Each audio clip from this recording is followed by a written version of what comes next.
My name is Clara, and I live in a small town tucked between green hills and quiet streets where everyone knows everyone's name.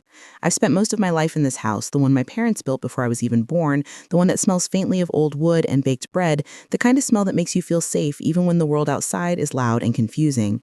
I never imagined that this house, this safe haven, would hold a secret that would change my life in ways I could never have predicted. It all began one quiet morning, the kind where the sun stretches across the walls and the birds sing like they are sharing a secret just for you. I was sipping my tea in the kitchen, the steam curling lazily into the sunlight, when I noticed the phone blinking on the counter. It wasn't unusual, our landline rarely rang anymore, but something about that day made me pause. I picked it up slowly, half expecting it to be a wrong number, a salesman, or just another routine call. The voice on the other end was soft, almost hesitant, and it called my name in a way that sent shivers down my spine. Clara, it said, and I realized instantly that I didn't know this person, but somehow I felt like I had always known them. I froze, holding the receiver tightly, my mind racing to place the voice, to remember if I had ever met anyone like this before. The person hesitated and then, with a tremor in their voice, said, "I think your number is connected to something that belongs to me." At first, I didn't understand. My number, connected to something, belongs to you? I repeated the words in my head over and over, trying to make sense of them, but they didn't fit into anything familiar. My hand shook slightly as I set the phone down and tried to calm myself. I told myself it was probably a mistake, that someone had dialed the wrong number, but a tiny voice in my chest whispered, "Something is different. Something is coming." I couldn't explain why I felt a mixture of fear and curiosity, but it was there, and it was strong. For days, I couldn't stop thinking about that call. Every time the phone rang, my heart would skip, half hoping and half dreading that I would hear the voice again. And then it happened. The calls kept coming, always short, always fragmented, sometimes just a sigh, sometimes just a number whispered in a tone that felt intimate, like they were standing right next to me, even though I knew they were miles away. I started to look around my house differently, noticing the little things I had never paid attention to, the grooves in the wooden floor, the faint scratches on the walls, the old rotary phone that had sat in the corner for years. I wondered how something hidden for so long could suddenly reach out to me through something as simple and ordinary as a phone line. I began keeping a journal, writing down every call, every word, every feeling. The more I wrote, the more I felt like I was being drawn into a story I had no part in writing, a story that had been waiting for me all along. And then one evening, as the sun dipped behind the hills and the sky turned a soft shade of pink, I received a call that made me freeze in place. The voice was clearer this time, urgent, but not angry. It said, "Clara, I need you to listen carefully. This isn't just a phone number, it's a bridge." A bridge? I repeated the word aloud, almost laughing at myself for feeling both foolish and terrified at the same time. But the voice didn't laugh, it just whispered, almost reverently, "A bridge to someone who needs you, someone who was lost but can be found through this number." And in that moment, I understood that my life, my quiet, predictable life, was about to change forever. I didn't know how or why or even who this person was talking about, but the weight of their words settled in my chest, heavy and impossible to ignore. That night, I sat alone in the dim light of my kitchen, the phone on the table in front of me, and I realized that I was no longer just Clara from a small town with a quiet life. I was Clara who held a number that connected her to someone else, someone she didn't know, someone who might be the key to a story bigger than herself. I thought about my family, my neighbors, the people who had known me all my life, and I wondered if any of them had ever experienced something like this, a hidden connection, a secret that could reach across time and distance, a chance to touch a life they had never met. I felt a strange mix of fear and excitement, the kind that makes your heart race and your stomach twist in ways you can't quite explain. I couldn't sleep that night. I kept thinking about the phone, about the voice, about the bridge they spoke of. I imagined the person on the other end, their life, their struggles, their reasons for needing this connection. And I wondered if they were sitting alone, just like me, thinking about a number, thinking about a call that might change everything. And as the hours passed, I realized something I had never admitted even to myself. I wanted to answer. I wanted to pick up that phone again, to listen, to understand, to help, even if I didn't know how. There was a quiet courage that settled over me then, a gentle determination that whispered, "This is your chance, Clara. Don't let it slip away." Little did I know that answering that call would lead me down a path of discovery, of sorrow, of joy, and of human connection that I had never imagined possible. The phone became more than just a device. It became a lifeline, a thread weaving me into someone else's story. And slowly, as I waited for the next ring, I felt the first stirrings of something profound, a sense that life, even in its most ordinary moments, has hidden doors, and sometimes all it takes is a number, a voice, a willingness to listen, to open them. And so when the next call came, I didn't hesitate. I held the receiver to my ear, my hands steady, my heart pounding, ready to step into a story that would change me forever. The next call came that evening as the sky darkened and the first stars began to peek through, tiny pinpricks of light in the deepening blue. When I answered, the voice was clearer, warmer, and somehow familiar in a way that I couldn't explain, like a memory buried deep in my heart that had been waiting to resurface. I swallowed hard, gripping the phone so tightly that my knuckles turned white, and I whispered back, I don't understand. Who are you? There was a pause, and I could almost hear them breathing steadily and deliberately, like they were gathering courage as I had gathered mine. I'm someone who was lost, someone who has nowhere else to turn, and this number, your number, it's the only way I could reach out. I blinked, staring at the kitchen walls that had witnessed decades of my life, walls that had heard my laughter, my tears, my quiet prayers late at night, and now they were listening to a stranger's voice, someone reaching across miles, seeking something only I could offer, though I didn't even know what that was yet. My chest tightened, a mix of fear and anticipation curling inside me, but I felt a strange calmness, like the universe had conspired for this moment, like every ordinary day I had lived had led me here, to this connection that felt impossible but undeniably real. I don't know how I can help, I admitted, my voice trembling slightly despite my best effort to sound composed. And then they said something that I would never forget. Just listening, Clara. Just listening is enough for now. Sometimes that's all anyone needs, a voice, a presence, someone to hear them. I thought about my own life, the times I had felt unheard, overlooked, invisible, and I realized I had been given an opportunity to offer something simple but profound, attention, care, and the willingness to be present. That night I stayed on the phone for hours, longer than either one of us probably intended, sharing my small stories, my quiet observations of life in this little town, and listening as they shared pieces of theirs. It wasn't dramatic or urgent, it was subtle, intimate, human. And every word made the invisible thread between us feel stronger, pulling us closer, even though we had never met. Over the next days, the calls became a routine, almost sacred. I would wake up and wonder if today would bring their voice again, and when it did, I would answer with a steady hand and an open heart. Sometimes the conversations were short, almost fragments, a word here, a sigh there. Other times they spilled out long, as if the words themselves were a lifeline, a release from loneliness, fear, or uncertainty. And through it all, I began to notice little things changing in me. I felt lighter, more aware of the quiet beauty of ordinary life, the way sunlight glimmered on the kitchen counter, the subtle aroma of coffee in the morning, the softness of my cat's fur as she curled beside me while I talked. These calls didn't just connect me to someone else, they reminded me of the small, precious threads of life I had always taken for granted. But as the days turned into weeks, the story behind the calls began to unfold, slowly, delicately, like a bud opening in spring. They told me of a person who had been through more than anyone should have to endure, of mistakes, regrets, and moments of sorrow that I could feel through their voice, even without seeing their face. I felt their pain as if it were my own, but I also felt hope, fragile but persistent, growing in the spaces between our words. And then came the moment I knew everything was going to change again. One afternoon, the voice said something that made me freeze in my tracks. Clara, there's something in your house, something I've been trying to reach for a long time. It's why this number came to you, why I found you now. My hands trembled as I held the receiver and I whispered, almost to myself, something in my house? The voice was quiet but insistent, almost reverently, yes, something that was lost, waiting. It's connected to me and it's been hiding in your life, in your home, all this time. I felt a chill run down my spine, a mix of awe and disbelief. My home, this place I had walked through every day, holding memories and comfort, suddenly felt larger, stranger, and filled with invisible secrets. How? How is that possible? I asked, my mind spinning, unable to form a complete thought, grasping at logic and reason that wouldn't come. I don't know exactly, the voice admitted, but I believe if you follow what I tell you, if you trust this connection, you'll understand. It's been waiting for the right person for the right time. And in that moment, I realized that my life, my quiet, predictable life, had already shifted irreversibly.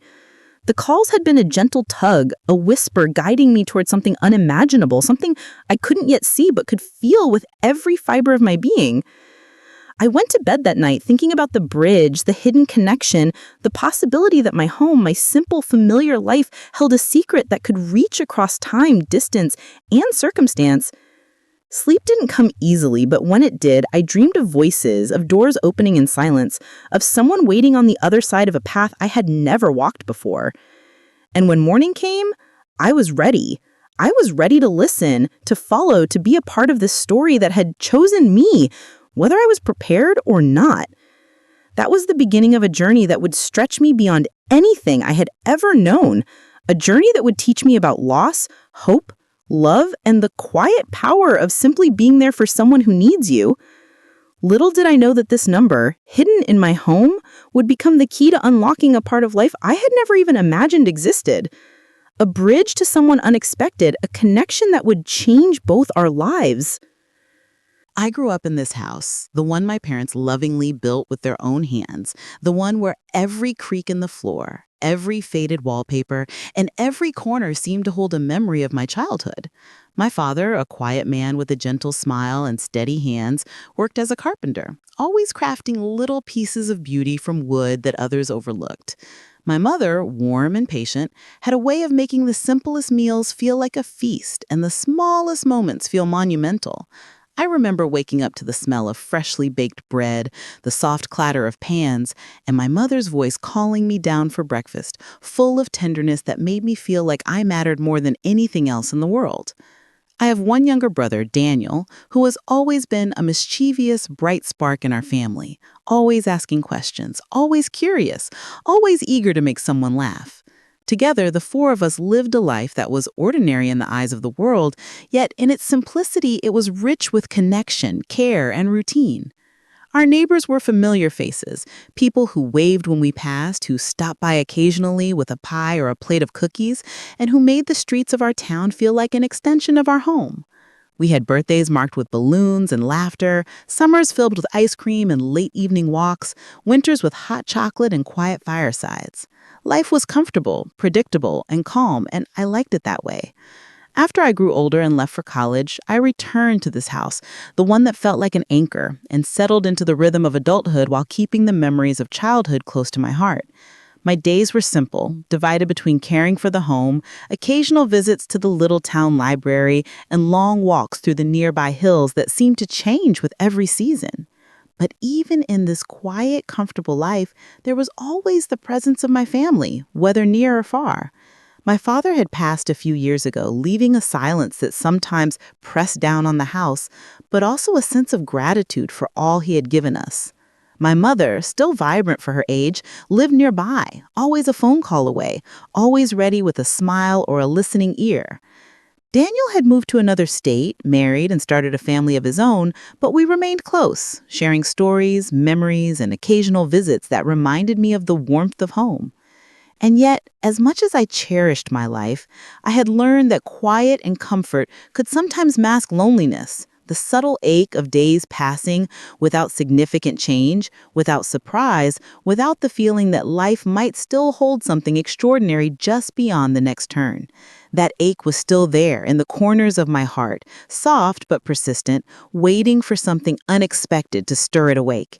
It was in that space, the quiet of my kitchen, the familiar creak of the wooden floor under my feet, and the soft hum of the heater in winter, that the phone calls began to arrive, each one threading a delicate, invisible line between my ordinary life and a story I could not have imagined. I started noticing things I had ignored before. The way sunlight fell across the living room window in the morning, casting a glow that made the old photographs on the wall seem alive. The sound of the wind brushing against the trees outside, whispering in rhythms I had never taken the time to hear. The way the phone, so simple and unremarkable, held the potential to reach across distance, to touch someone unknown yet profoundly connected. Slowly, I began to understand that my life, so familiar and contained, was now entwined with something larger, something that had roots beyond the walls of this house, beyond the streets of this town, beyond the people I had always known. And as I followed the rhythm of the calls, I realized that the story unfolding through that small device required me to look deeper into my own home, into the objects I had grown up with, and into the patterns of life I had accepted without question. There were letters I had never opened, tucked away in drawers, faint marks on the walls whose meaning I had never noticed, and objects whose presence I had taken for granted until the voice on the other end of the line drew my attention to them in a way that felt both urgent and reverent. Every detail became significant. Every small corner of my home seemed to hum with possibility, and I started to see my life through new eyes. Not just as a routine existence, but as a vessel for something remarkable, a bridge between my world and someone else's, someone who had been waiting for a way to reach me. It was during this time that I also began reflecting on my own character, my habits, and my small ways of living that had made this house a home. I remember how I would leave notes for myself on the fridge, reminders of appointments or small encouragements, how I would tend to the garden each morning, feeling the earth between my fingers and thinking about life growing quietly but persistently, just as I had grown. The phone became part of that rhythm, an unexpected companion, a connection that threaded itself into the fabric of my days.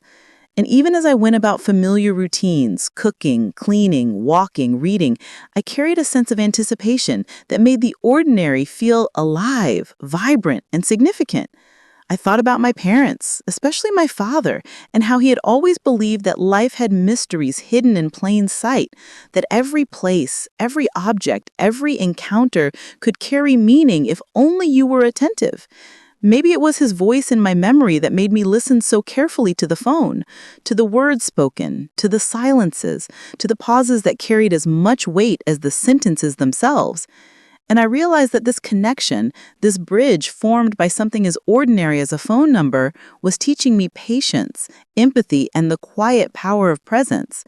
I began organizing my days not just around the tasks I needed to complete, but around moments when I could be fully present, when I could listen without distraction, when I could pay attention to both the familiar and the extraordinary. My home became a living space of observation and care, and I noticed the small ways life continued beyond the phone. The neighbor's cat that wandered into my yard, the distant sound of children playing near the park, the mail arriving each day with letters that sometimes carried unexpected notes from people I had long forgotten. But all of these ordinary details seemed to weave themselves into the larger tapestry that was emerging, a story I was only beginning to understand. And in that understanding, a soft, quiet realization settled over me. My life, my home, my routines, my family, and even the memories of my parents were not just a backdrop to the story. They were part of it, necessary threads in the unfolding connection that had reached me through something as simple as a phone number. And as I reflected on all of this, I realized that the world, even in its quietest corners, was far larger, stranger, and more intertwined than I had ever allowed myself to believe. As the days passed, I found myself reflecting more on the people who had shaped my life, the family who had made this house a home, and the quiet routines that had grounded me, even when the world outside shifted. My mother, now older but still sharp and kind, would call nearly every evening, her voice full of warmth and a gentle curiosity that sometimes caught me off guard. "Clara, are you eating well?" she would ask, her tone both loving and protective. "Are you taking care of yourself?" I realized that part of the reason I had come to cherish the phone calls from the stranger was that they reminded me of those connections, the importance of being seen, of being heard, of mattering to someone beyond the walls of my own mind. Daniel would visit whenever he could, bringing laughter, stories from his children, and the kind of energy that made the house feel alive in ways I hadn't noticed since I was a child.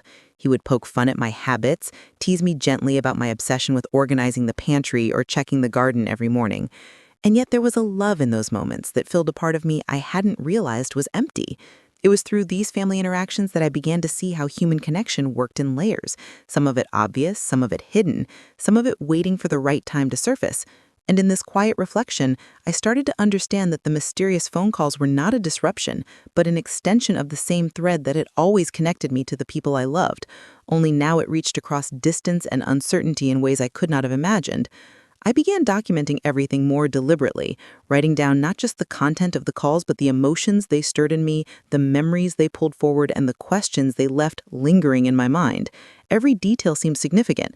The way the stranger's voice hesitated at certain words, the pauses that carried weight, the almost imperceptible tremor that hinted at pain or longing, and I began to notice parallels between their life and mine, fragments of experience that felt familiar, reminders that even strangers can share the same joys, regrets, and quiet struggles.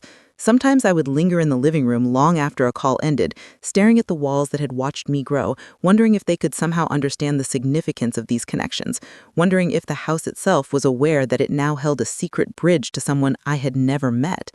I started tidying spaces I had ignored for years, not out of necessity, but out of a sense that clarity in my surroundings might bring clarity to the mystery unfolding in my life.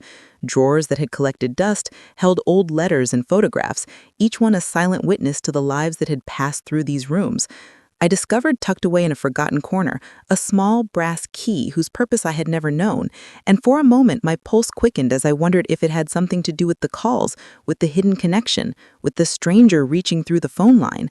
Even as I explored my own home, I reflected on the patterns of human behavior, the ways people hold pieces of themselves in objects, in memories, and routines. I thought about my father's careful carpentry, the way he would carve initials into the backs of chairs or hidden corners of tables, leaving marks that only the observant would notice. Perhaps, I mused, these calls were revealing the hidden carvings of someone else's life, and I had been chosen to notice, to care, to connect.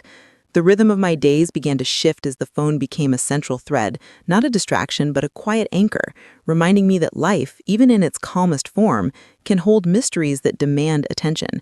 I started to anticipate the calls, plan for them, and in doing so, I became more deliberate in the way I lived, more present in my interactions, more attuned to the subtle signals of human emotion that often go unnoticed. I also began to share small parts of this journey with my mother and Daniel, careful not to overwhelm them, but to invite them into my curiosity, to feel the wonder and trepidation that came with each new call. They listened with patience and encouragement, reminding me to stay grounded, to care for myself even as I was pulled into this unknown story. And slowly, I began to notice patterns not just in the calls, but in the world around me, the way neighbors spoke in passing, the fleeting glances of people walking through the streets, the way a letter in the mailbox seemed to arrive just when I needed reassurance. Everything, it seemed, was connected in ways I had never imagined, and I realized that the universe has a quiet way of nudging us toward what we need, toward connections that can heal, guide, or awaken parts of us we had forgotten. I became increasingly aware of the emotional weight carried in small gestures, the soft sigh at the end of a conversation, the subtle tremor in a voice, the pause that says more than words ever could. And as I continued to listen, to reflect, and to observe, I felt my understanding of life deepen, my empathy grow, and my sense of purpose expand in ways that were impossible in the predictable rhythm of my old routine. The house itself seemed to respond, as though it understood the significance of what was unfolding. Sunlight streaming through the windows appeared warmer, shadows felt less oppressive, and even the creaks and groans of the old floor seemed to speak in a language I was only beginning to understand. Every corner, every object, every memory felt imbued with possibility, as though the hidden bridge through the phone was not only reaching me, but awakening the house, the home, and the life I had thought I knew so well. And in these moments, I began to feel a quiet anticipation, a soft, steady hope that I was on the cusp of discovering something extraordinary, that this connection, fragile and mysterious though it was, held the potential to change not just my life, but the life of someone I had never met. The sense of wonder, the quiet thrill of possibility, and the gentle pull of curiosity all combined to create a rhythm in my days that was unfamiliar but deeply welcome. I felt as if I were walking on the edge of something vast, yet invisible, a story unfolding silently, patiently, as though it had been waiting for me to notice, for me to respond, and for me to care enough to be part of it. And so my life settled into a new cadence, one marked by presence, attention, and the quiet, growing anticipation of what was yet to come. I knew, deep in my heart, that this was only the beginning, that the bridge created by a hidden number in my home was the start of a journey that would test my patience, my courage, and my capacity for empathy, but also a journey that would teach me lessons I could never have learned on my own. The calm of my surroundings, the love of my family, and the comfort of my home became the foundation upon which I would face the unknown. And as I prepared myself for what was coming, I felt a quiet but profound sense of readiness, as though my life had been leading me to this precise moment, to this connection, and to the discovery of something I could not yet name but would soon understand. And in that quiet readiness, I felt a gentle excitement, a reassurance, that even the most ordinary life can hold extraordinary surprises, and that sometimes the world reaches out to us in ways we least expect, through a number, a voice, or the invisible threads of fate that quietly, persistently weave our stories together. As the calls continued, I began noticing subtle changes in myself and the way I interacted with the world around me. Shifts that at first seemed almost imperceptible, but gradually grew more significant, coloring the edges of my daily life with a quiet tension I could not fully explain. The stranger's voice, once gentle and comforting, occasionally carried a sharpness, a tremor of frustration, confusion, or urgency that made me pause and worry. I would hang up and sit quietly, my mind racing through the words we had exchanged, analyzing every syllable, every pause, wondering if I had misunderstood or failed to respond in the way they needed. At times, I would catch myself replaying previous conversations in my head, obsessively, trying to decode hidden meanings, to find clues about who this person was, what they wanted, and why they had reached me through a number that seemed ordinary in every other way. This careful attention, which had at first been a source of curiosity and wonder, began to weigh on me, introducing a subtle anxiety that I had not felt in years. Even in my interactions with my mother, I started noticing small irritations. I would flinch when she called, worried she might sense my distraction or ask questions I wasn't ready to answer. Daniel, too, noticed a quiet preoccupation in me, a distance that sometimes made him frown or ask with gentle concern. "Clara, is everything all right?" And I would smile, assuring him I was fine, even though I was anything but, because I didn't yet know how to explain the bridge that had formed in my life, a bridge built of fragmented voices, unseen presences, and questions without answers. Slowly, I began to feel a tension between my ordinary responsibilities and the pull of the phone, as though every task I performed, cooking, cleaning, gardening, writing letters, or tending to small errands, was colored by the anticipation of the next call, the next piece of information, the next revelation.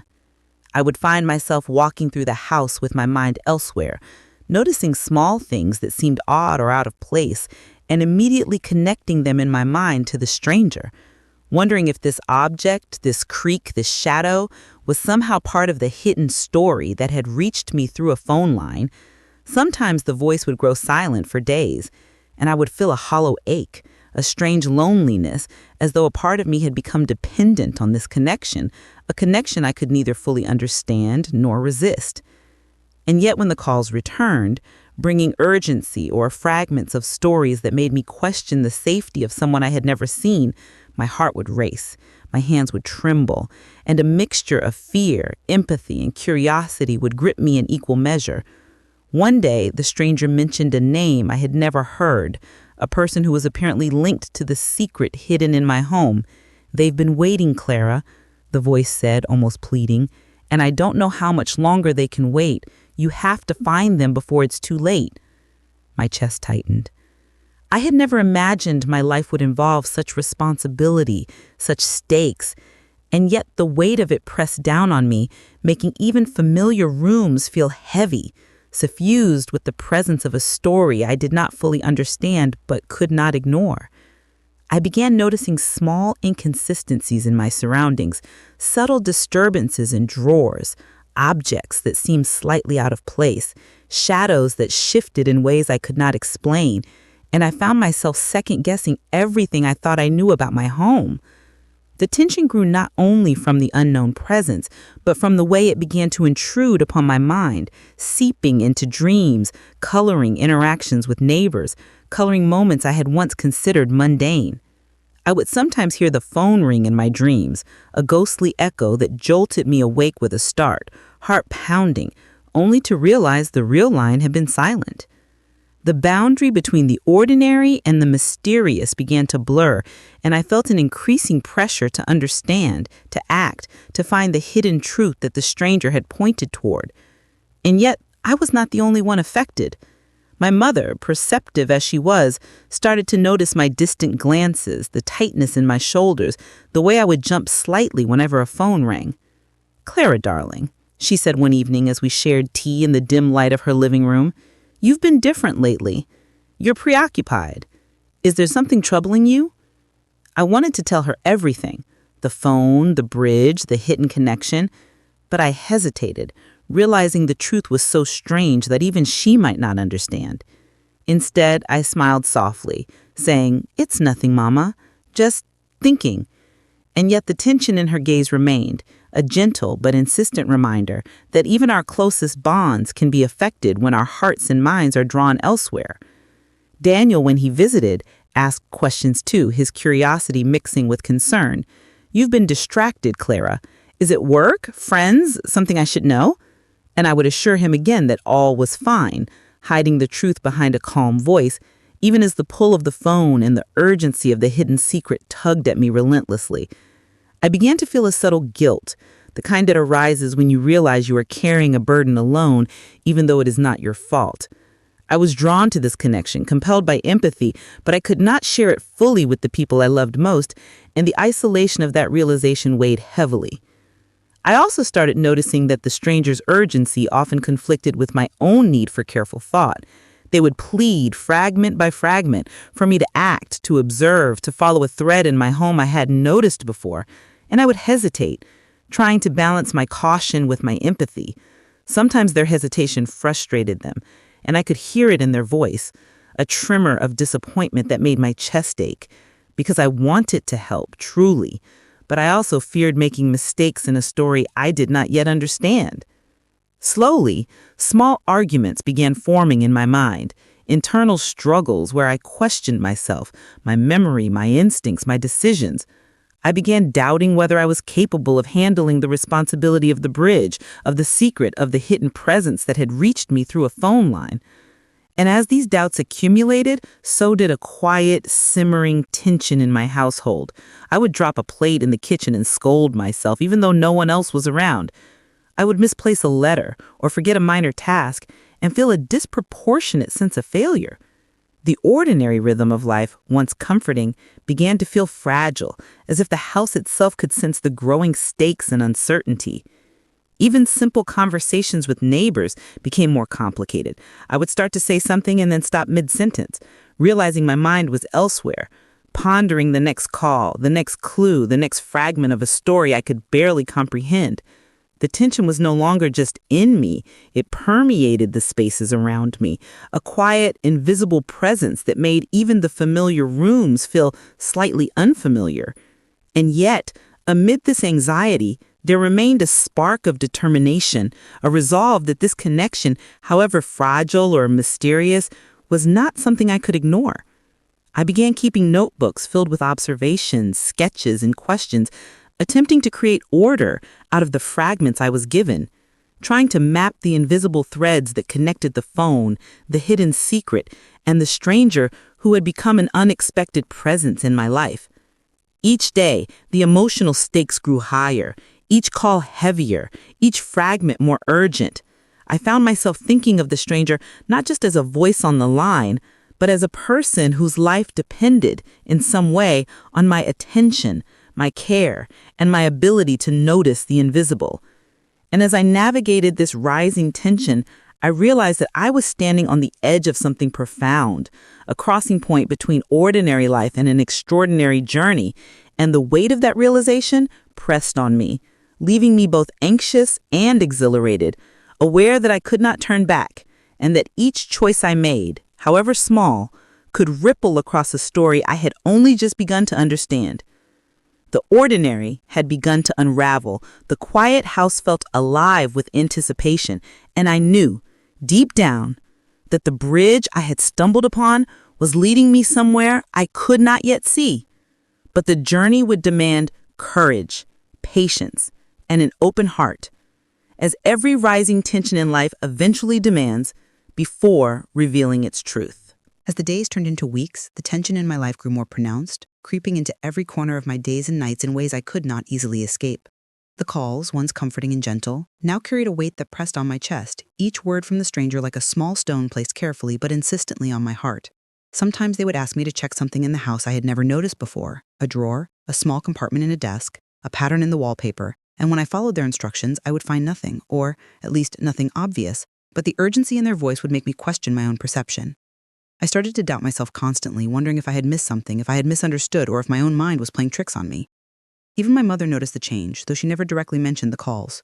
She would glance at me during dinner with a soft frown, a quiet question in her eyes, and I would smile and assure her I was fine, even as the pressure of unseen expectations and the burden of responsibility grew heavier inside me. Daniel's visits became less frequent, partly because of his own responsibilities, but I also found myself avoiding longer conversations, worried that any mention of my preoccupation would sound strange or unbelievable. I became more secretive, more withdrawn, not out of malice or distrust, but out of the need to protect both the stranger and the fragile bridge we had formed, even as the tension of it frayed the edges of my calm, ordinary life. One afternoon, I found myself standing in the living room, staring at the old rotary phone as if it held the answers to questions I could not yet formulate.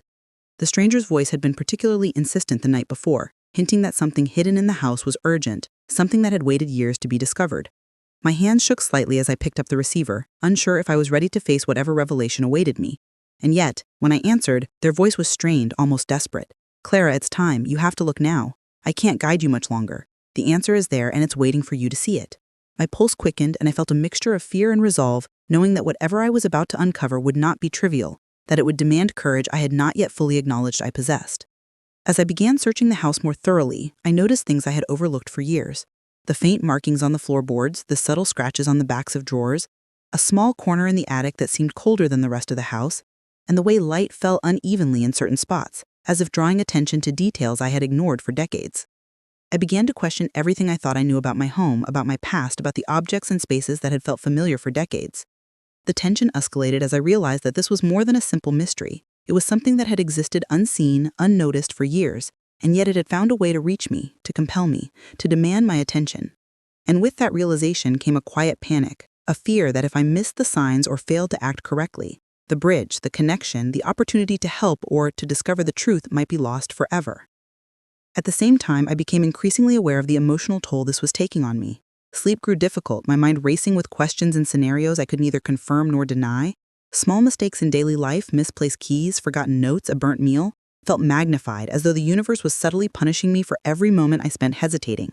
Even my once comforting routines, the early morning walks, the care of the garden, the preparation of meals, were now tinged with distraction, the background noise of anxiety and anticipation that the next call could arrive at any moment, guiding me to the next piece of the puzzle.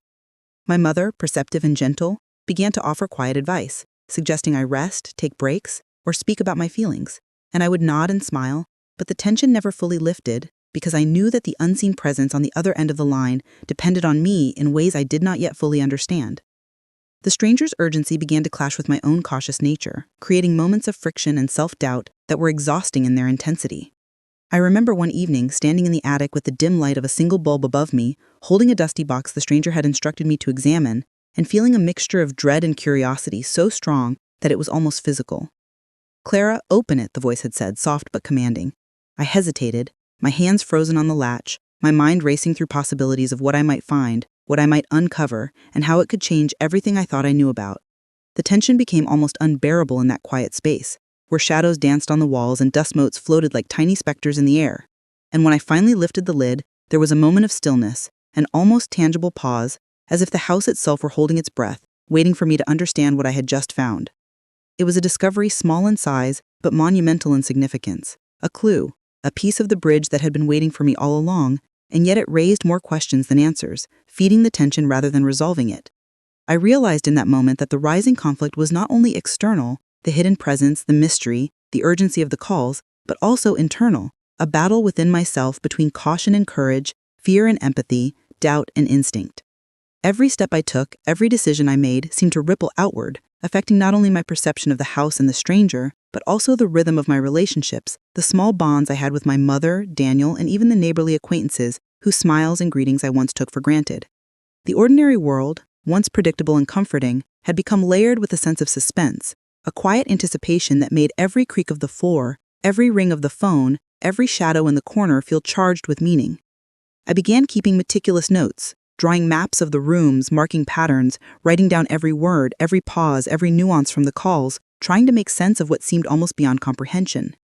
And yet, the more I organized, the more I documented, the more I discovered that the tension was not decreasing, it was growing, building towards a moment I could feel in the marrow of my bones, an approaching turning point that the universe had been quietly guiding me toward all along.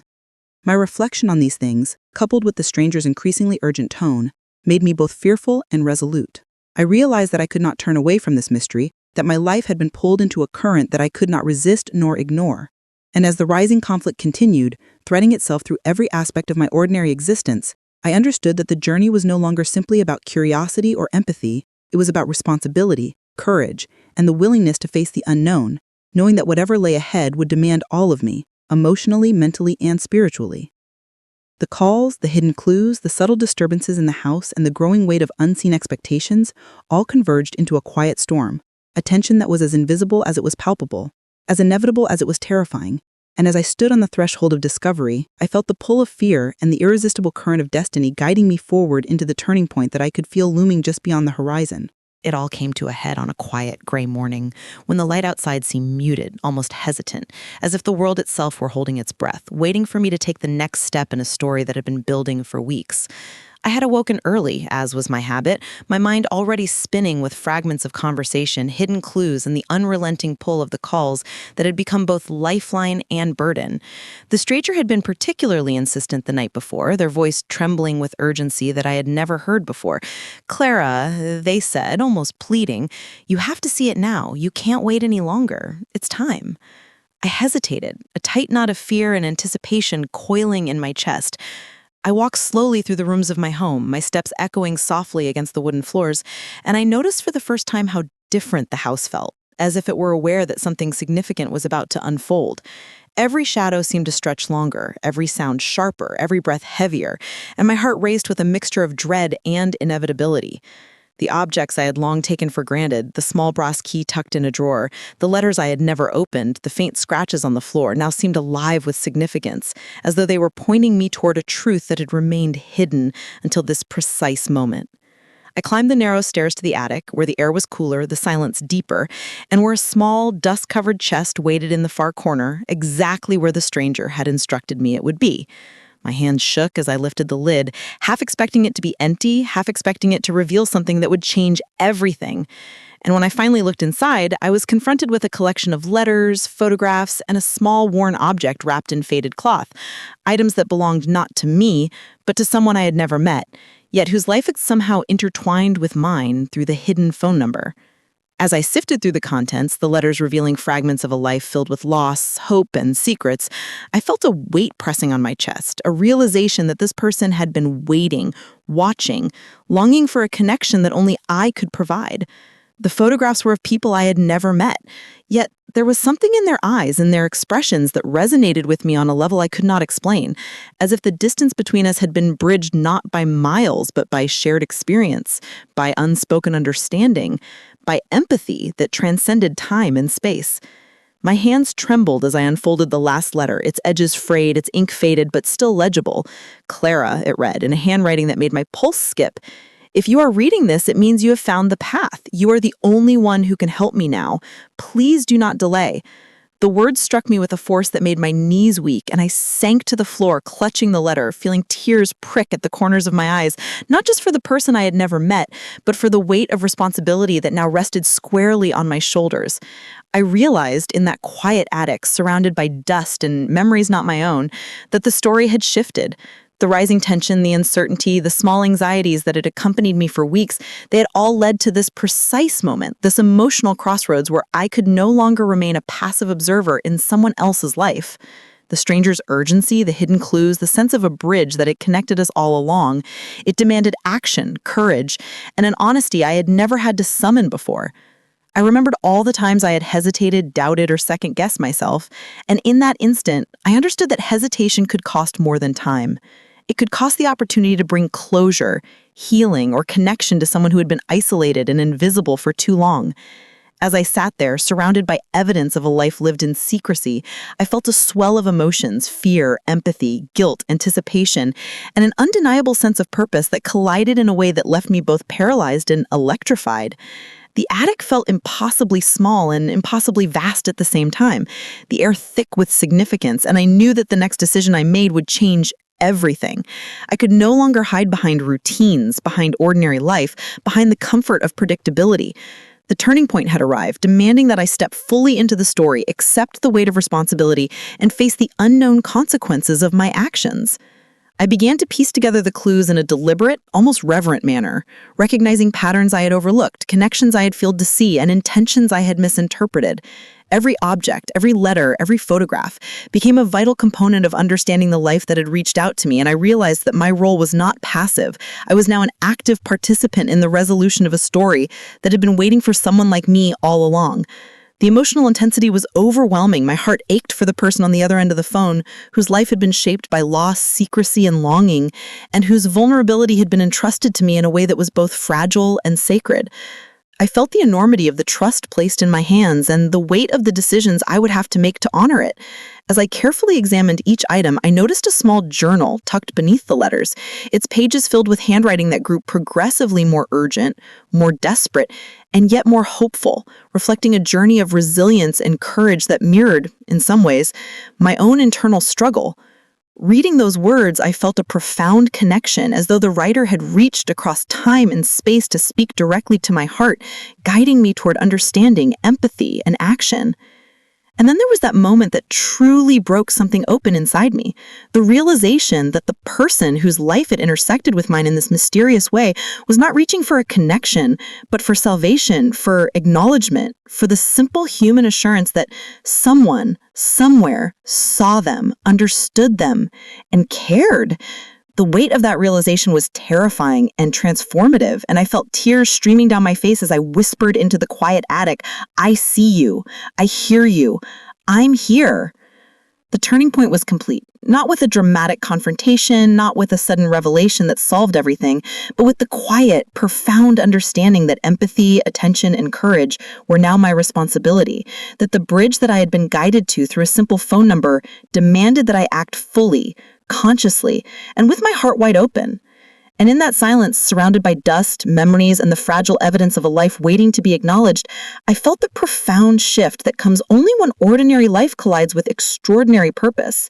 The moment when the rising tension resolves into clarity, when doubt gives way to understanding, and when the quiet, unseen connections of the universe become unmistakably real. The world beyond the attic door seemed to pause, as if waiting for me to take the next step, to move from realization to action, from empathy to engagement, from observer to participant in a story that had already begun long before I answered the first call. And I knew, with a certainty that settled deep in my chest, that nothing could ever return to the way it had been, because I had crossed a threshold, and the turning point had changed me, changed the story, and changed the life of someone I had never met, yet had become intimately connected to in ways that would forever shape both our futures. After the discovery in the attic, the house seemed to hum with anticipation, every creak of the floorboards, every gust of wind through the windows, every faint shadow taking on a significance I had never noticed before, and I felt as though the world itself had paused to witness the moment I had crossed a threshold I could never return from. The phone rang again that morning, piercing the quiet with urgency, and I picked it up with trembling hands, expecting the familiar voice to guide me further, and it did not disappoint. "Clara," the voice whispered, a mixture of relief and desperation. "You found it, but now you must act. The next step is yours, and it will not be easy." I could hear the strain, the unspoken fear behind the words, and I felt an almost unbearable weight in my chest, knowing that this was no longer just about discovery, but about taking responsibility for a life that had been intertwined with mine in ways I was only beginning to understand. I followed the instructions carefully, moving through the house with a precision born from both fear and resolve, examining every detail, every corner, every object that might provide the next clue or the next piece of the puzzle. Each step I took brought a mixture of hope and anxiety, as if the universe were testing my courage, my patience, and my ability to remain composed under the pressure of this unseen responsibility. And then I found it, a small hidden compartment in the back of an old cabinet, one that had been carefully concealed, unnoticed for decades, but which now revealed a collection of items that held the key to understanding the life that had reached out to me. Letters, photographs, and personal mementos lay inside, each one carrying a story of loss, longing, and hope that mirrored the urgency in the stranger's voice. I felt tears welling in my eyes as I recognized the depth of trust that had been placed in me, the fragile bridge that had been constructed across distance, secrecy, and time, all converging in this one, quiet moment. But the turning point was not only in the discovery, it was in the confrontation with the reality that the person whose life had reached me needed more than observation. They needed action, courage, and a willingness to carry their story forward in a way that only I could provide. I remember holding a small photograph, worn and faded, of someone whose eyes bore a familiarity I could not explain, and feeling the profound emotional pull of a connection I had never anticipated.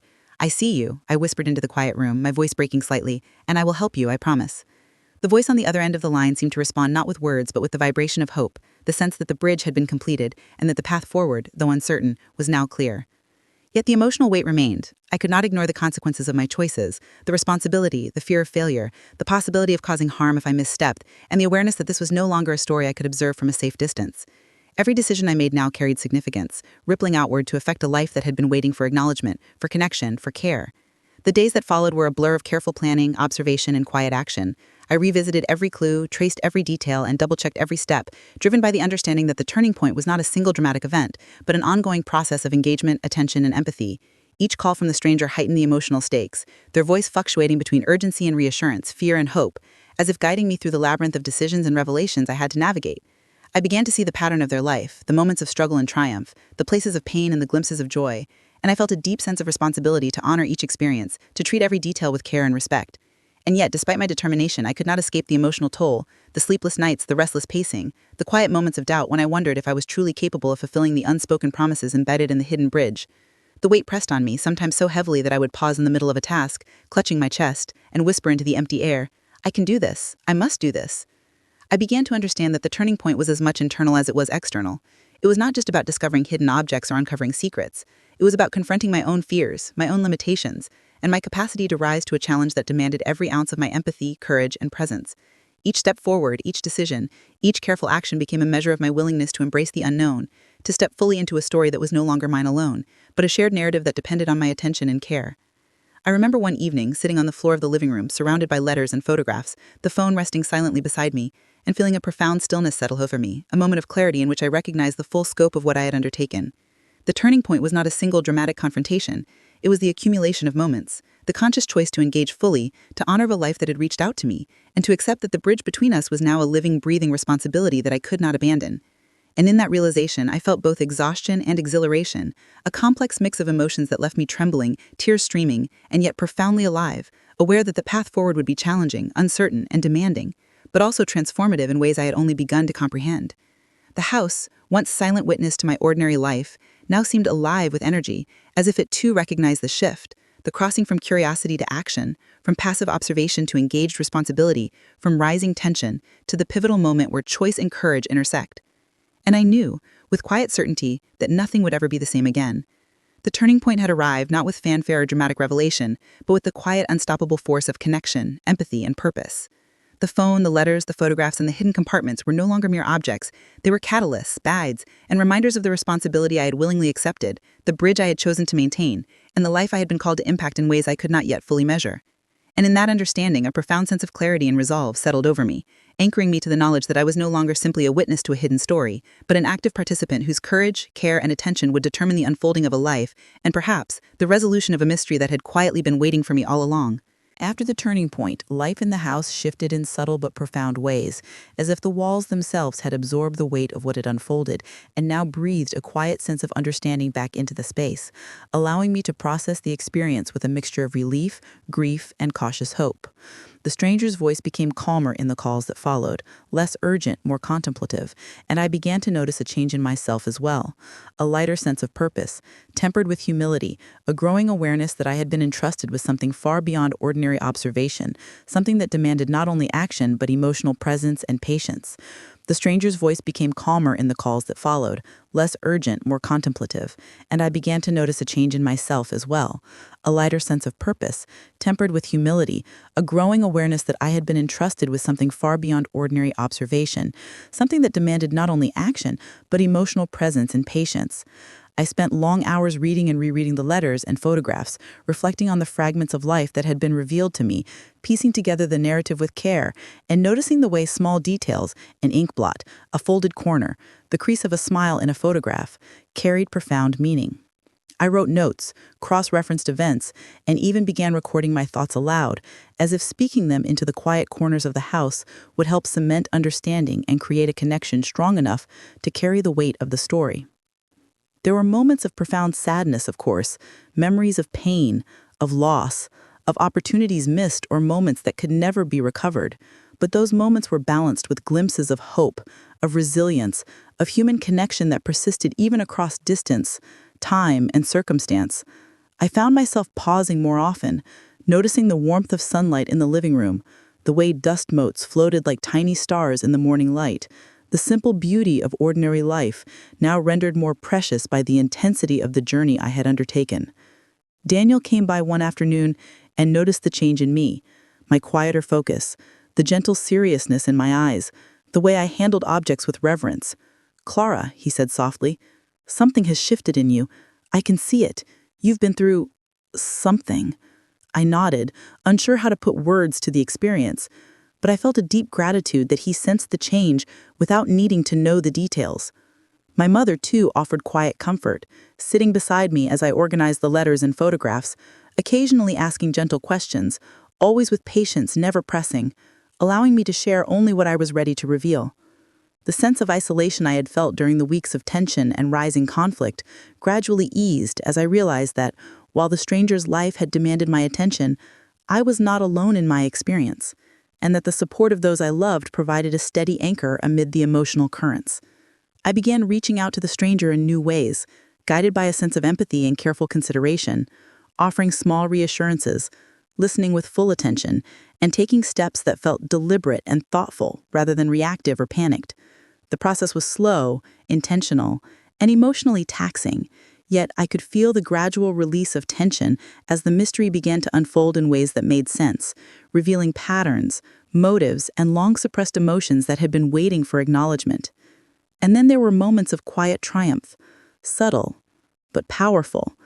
The recognition that a letter had reached its intended destination, that a piece of the story had been understood, that a hidden fear had been met with compassion, that a fragment of life that had been lost to isolation or neglect was now being honored and brought into the light. I felt a deep sense of connection to someone I had never met, yet whose life had intersected with mine so profoundly, a connection that reinforced the idea that human empathy is a bridge strong enough to span distance, time, and circumstance. At the same time, I noticed a transformation in myself, in how I approached relationships, responsibilities, and the quiet moments of daily life. I became more attentive, more deliberate, more patient, and more present, appreciating that ordinary moments carry extraordinary potential when observed with care and love. The tension that had haunted my steps during the weeks of rising conflict slowly eased, replaced by a reflective calm, a measured understanding that life is composed of moments, decisions, and connections, each carrying significance, often beyond what we initially comprehend.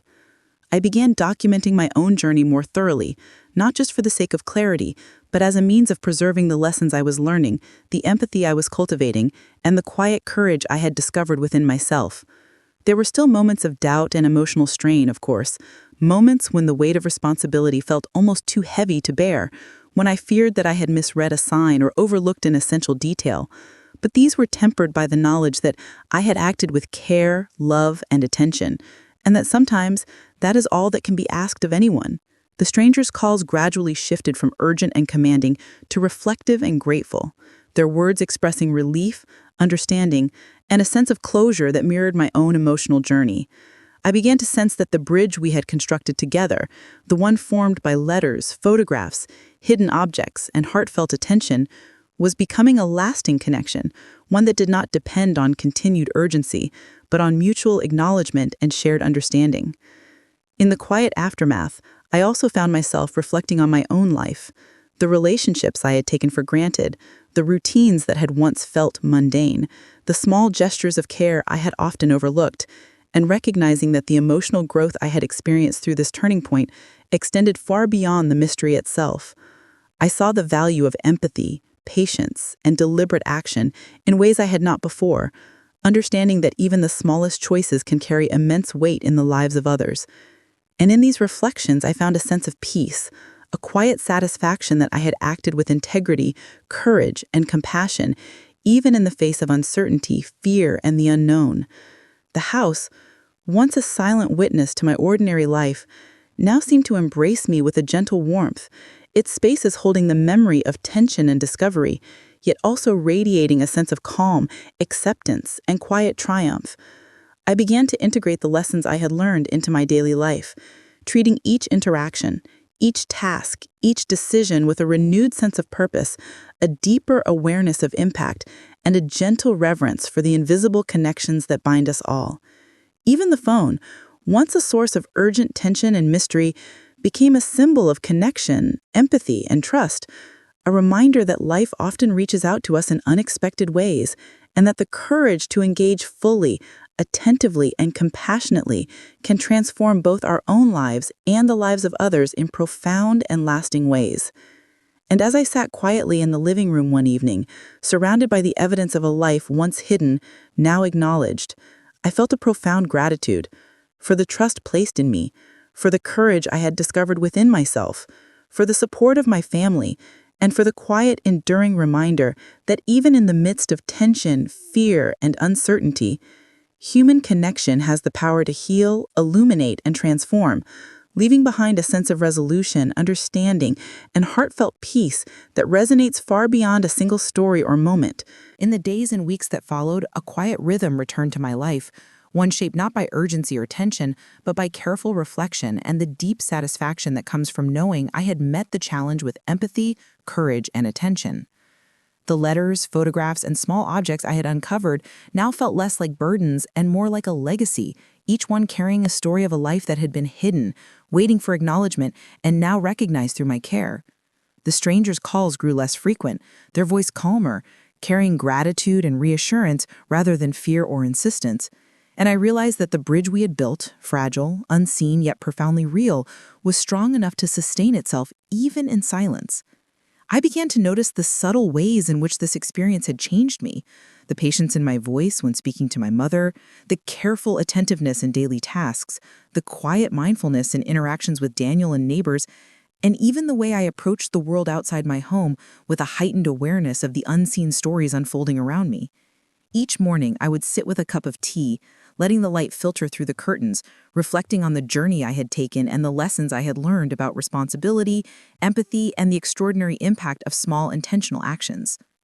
There were moments of lingering sadness as I mourned the lives that had endured loneliness or secrecy before I discovered them, and I allowed myself to feel that grief fully, understanding that it was part of the process of healing and closure. Yet alongside the grief, there was profound gratitude. Gratitude for the trust placed in me, for the courage I had summoned, and for the opportunity to witness and honor a life that might otherwise have remained hidden.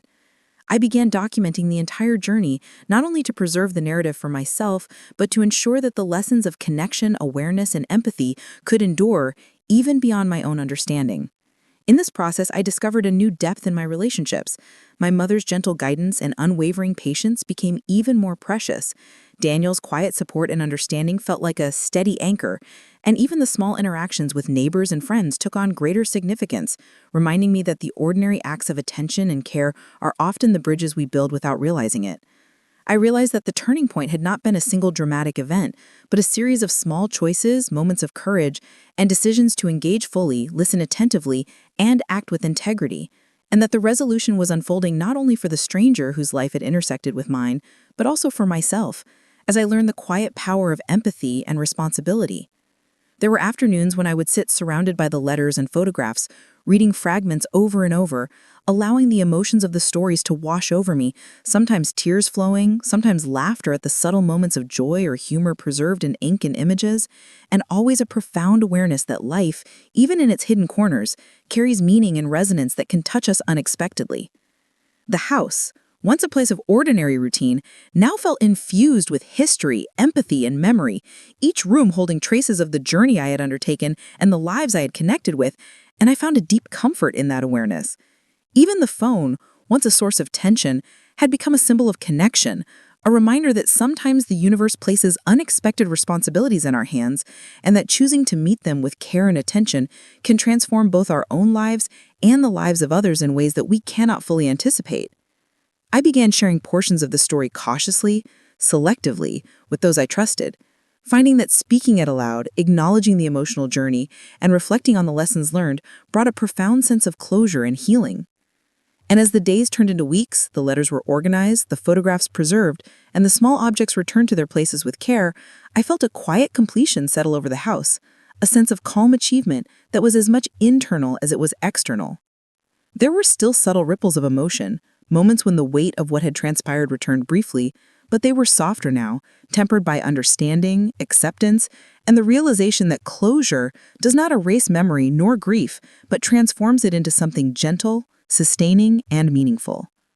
In this ongoing reflection, I came to understand that the true resolution was not simply in uncovering the hidden life or solving the mystery, but in embracing the responsibility with compassion, learning from the journey, and allowing the emotional experience to shape me into someone more attentive, empathetic, and aware of the quiet connections that thread through every human life. And as I walked through the rooms of my home, observing the small details, the gentle light, the preserved objects, I felt a profound peace, knowing that the bridge I had been entrusted to maintain had not only survived but strengthened, and that the lives it connected, both the strangers and my own, had been honored in the quietest and most profound ways possible. The resolution was not loud or dramatic. It was a calm, enduring understanding that empathy, care, and deliberate action could transform fear into trust, isolation into connection, and tension into peace, leaving behind a gentle, lasting imprint that would ripple through my life and the lives of those I had touched in ways that could never be fully measured, yet would always remain deeply felt. And so in the quiet aftermath, surrounded by the preserved evidence of a hidden life now acknowledged, I allowed myself to breathe fully, to feel deeply, and to embrace the subtle, enduring satisfaction that comes from facing uncertainty, accepting responsibility, and in the process, discovered the extraordinary in the ordinary, the connection in the unseen, and the profound meaning that lies quietly within every life waiting to be acknowledged, understood, and loved. As the weeks settled into months, the house returned to a rhythm that felt familiar yet profoundly changed, as if the walls themselves had absorbed the echoes of what had transpired and now offered a quiet, gentle guidance toward reflection and gratitude. I would sit by the window each morning, cup of tea in hand, watching the sunlight spill across the floors, and I noticed for the first time how ordinary moments could hold extraordinary meaning when observed with care and attention. The letters and photographs remained carefully preserved, a reminder of the life that had reached out to me unexpectedly, and the quiet bridge we had built, through a hidden phone number, empathy, and deliberate action, felt like a living testament to the power of human connection.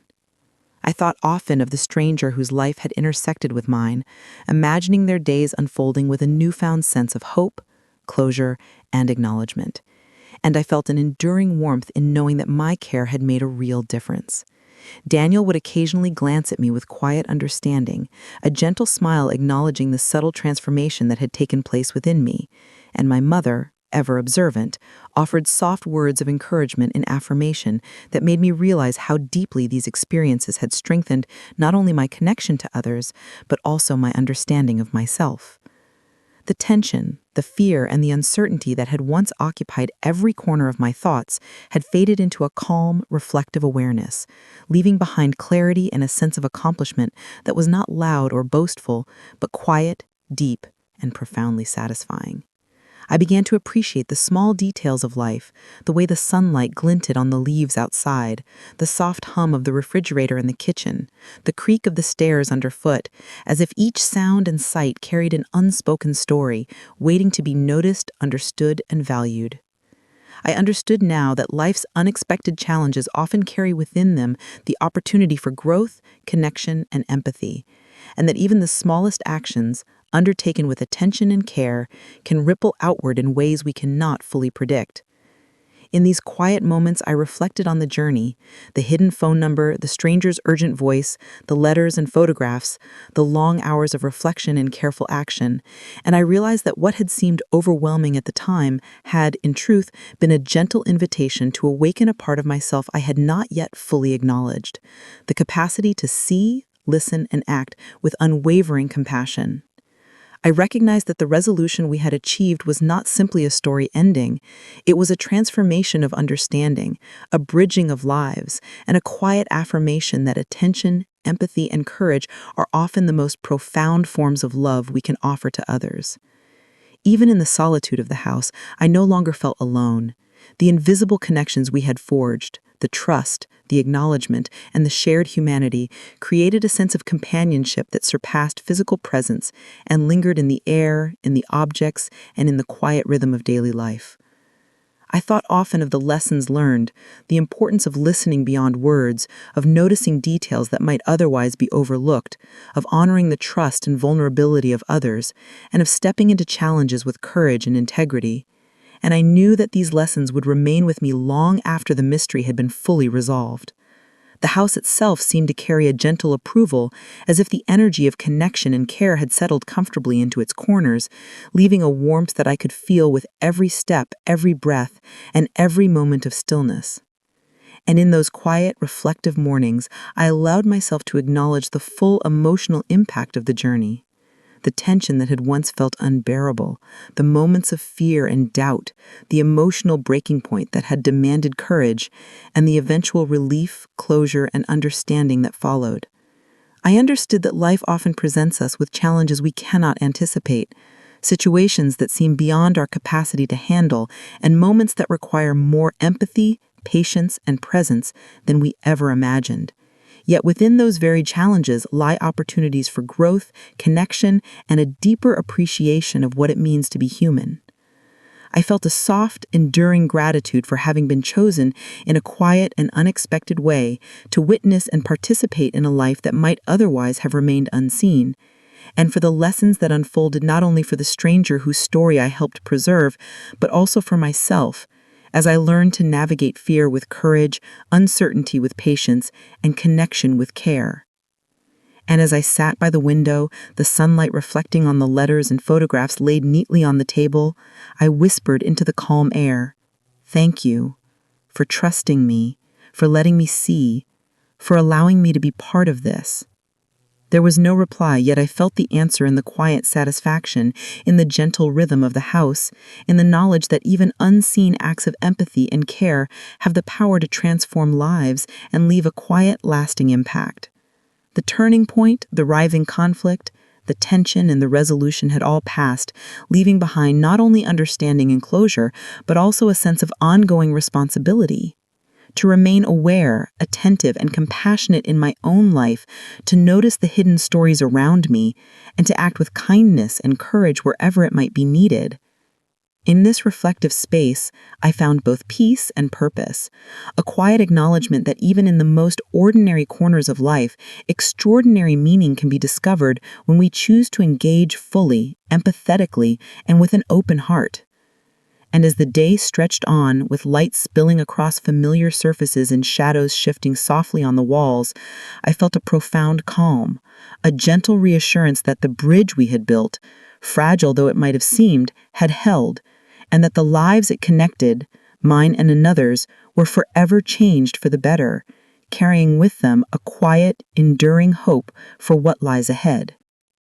In the quiet that settled over the house, I realized that the journey I had undertaken was not simply about uncovering hidden letters, photographs, or a secret life. It was about discovering the power of human connection, empathy, and attentiveness, even in the most unexpected ways. Every call, every note, every moment of doubt or hesitation had been a lesson, teaching me that life often reaches out in ways we cannot predict, and that our willingness to respond with care can transform not only someone else's life, but our own as well. I would sit in the living room in the evenings, letting the gentle hum of the house surround me, and think about the stranger whose story had entered my life so quietly, so insistently, and so profoundly. Though I had never met them in person, I felt a bond that transcended distance, built from trust, attentiveness, and shared vulnerability. And I realized that this connection was a gift, a reminder that even small acts of empathy have far-reaching consequences. I looked around at the preserved letters and photographs, each item a tangible representation of a life that had once been isolated, now acknowledged, and I felt a quiet joy in knowing that my care had brought light to a hidden corner of the world. The experience had changed me in ways I could not have imagined. I became more patient, more observant, more willing to step into the unknown with compassion, and more aware that every life carries stories worth noticing, honoring, and preserving. Even the ordinary routines of my days, the morning tea, the quiet cleaning of the rooms, the folding of laundry, the tending of the garden, took on new meaning, each task infused with intention and mindfulness, a reminder that attention and care are forms of connection that ripple outward in subtle but lasting ways. I thought often of the moments that once felt overwhelming, the uncertainty, the fear, the tension, and I recognized that they had been necessary, shaping me, teaching me, and leading me to a deeper understanding of responsibility and empathy. I also realized that closure does not mean forgetting, nor does it mean that the weight of someone else's story disappears entirely. Rather, closure comes from acknowledgement, compassion, and the quiet acceptance that we have done what we can, with our hearts fully present, to honor another life. And in this realization, I felt a profound sense of peace, knowing that the bridge we had built, through letters, photographs, hidden compartments, and patient, deliberate care, would endure, a testament to the quiet, transformative power of human connection. I began to integrate this lesson into every aspect of my life, allowing it to shape how I interacted with others, how I observed the world around me, and how I approached even the smallest moments of daily life with attention and love. The experience also reminded me that life often places unexpected responsibilities in our hands, sometimes through chance, sometimes through circumstance, and that our willingness to meet these challenges with empathy, courage, and presence can have profound and lasting impact. As I walked through the house, I noticed the sunlight streaming through the windows, the shadows shifting softly on the walls, the gentle hum of life continuing around me, and felt gratitude for the trust placed in me, for the lessons learned, for the quiet courage discovered, and for the understanding that even in the unseen and unexpected, there is meaning, there is connection, and there is hope. And so I embrace the ordinary days with a newfound sense of awareness, knowing that life's smallest moments carry the potential for extraordinary connection, that empathy and attentiveness are bridges that can reach across distance, time, and circumstance, and that our willingness to act with compassion shapes not only our own hearts, but the lives of those who quietly reach out for acknowledgement, understanding, and care.